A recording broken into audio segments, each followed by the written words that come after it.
Hi, I'm Denise Shavandy and welcome to Spork U. Today I'm going to teach you how to make your own curry powder. If you enjoy this video, please hit like, slap that subscribe button so you can tune back in and get some great recipes on how to use this amazing blend. Now there's a whole rainbow of curries out there, but we're going to save that for another day. Today we're going to learn about what most of us know as curry powder, which is yellow curry powder, or aka Madras curry. Now, the trouble is, Madras curry powder doesn't really exist, at least not in Indian cuisine.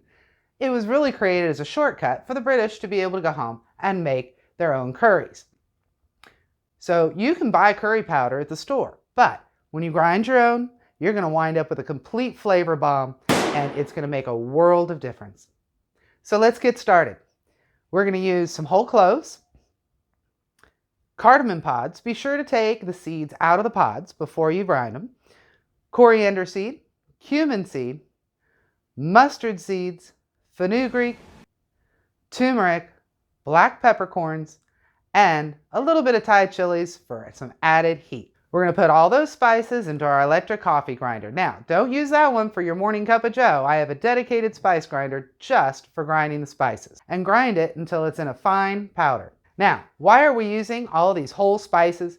Because each one of them is like its own little flavor capsule just waiting to explode.